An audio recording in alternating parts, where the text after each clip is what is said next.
ला राम्बला, Catalan उच्चारण, L आरएमबीएल, केंद्रीय Barcelona में सबसे प्रसिद्ध सड़क मानी जाती है। एक पेड़ों से घिरी पैदल सड़क, यह 1-2 किलोमीटर 3-4 मील तक फैली हुई है, जो इसके केंद्र में प्लासा डे कैटालुनिया को क्रिस्टोफर कोलंबस मॉन्यूमेंट से पोर्ट वेल तक जोड़ती है।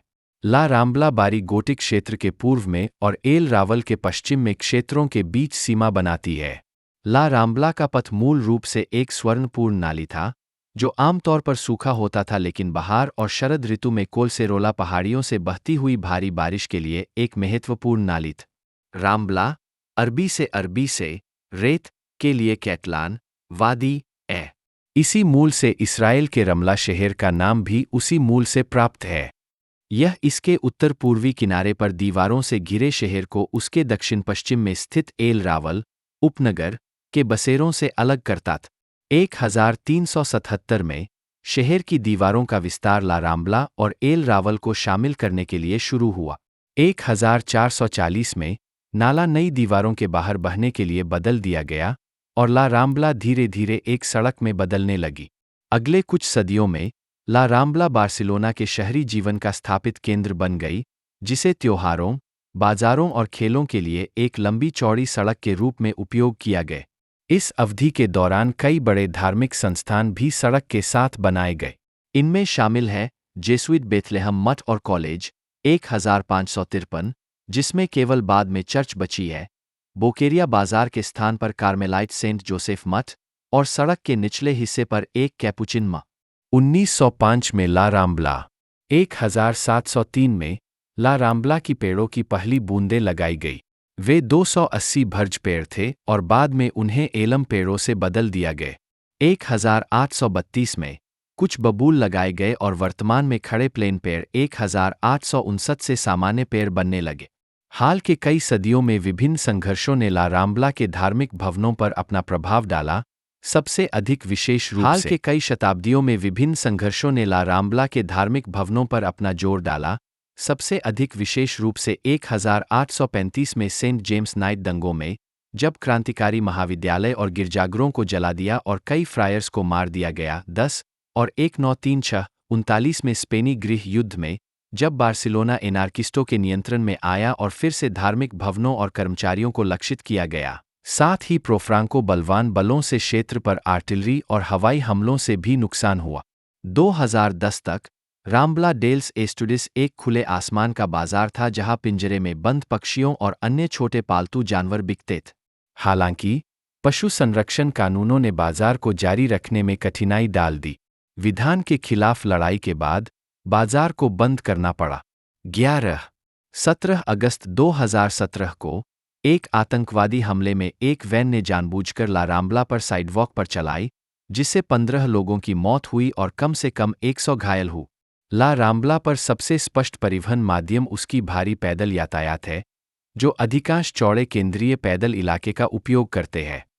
इसके दोनों ओर 2 संकीर्ण सेवा मार्ग हैं, जिनके आगे इमारतों के सामने संकीर्ण पैदल गलियां हैं। इसकी लंबाई के बावजूद केंद्रीय पैदल गलियां पार करने की अनुमति नहीं है। 2. बार्सिलोना मेट्रो की लाइन L3 ला राम्बला की लंबाई के नीचे चलती है, जिसमें स्टेशन है।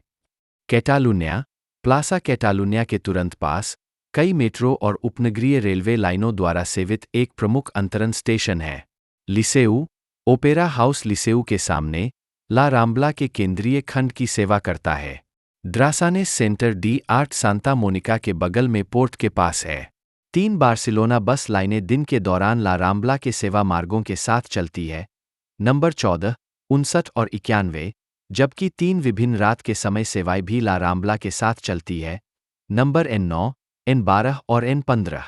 In 2017, the city of Barcelona approved a plan to redevelop the famous street, giving it a new image and function. Construction for the redevelopment is slated to begin in late 2022. The redevelopment budget is approximately €45 million and will be carried out in stages. More space will be made for pedestrians. हाल के कई शताब्दियों में विभिन्न संघर्षों ने ला राम्बला के धार्मिक भवनों पर अपना जोर डाला। सबसे अधिक विशेष रूप से 1835 में सेंट जेम्स नाइट दंगों में, जब क्रांतिकारी महाविद्यालय और गिरजाघरों को जला दिया और कई फ्रायर्स को मार दिया गया। 10 और 1939 में स्पेनी गृह युद्ध में, जब बार्सिलोना एनार्किस्टों के नियंत्रण में आया और फिर से धार्मिक भवनों और कर्मचारियों को लक्षित किया गया। साथ ही प्रोफ्रांको बलवान बलों से क्षेत्र पर आर्टिलरी और हवाई हमलों से भी नुकसान हुआ।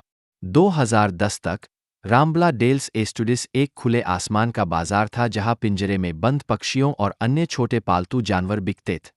हालांकि पशु संरक्षण कानूनों ने बाजार को जारी रखने में कठिनाई डाल दी।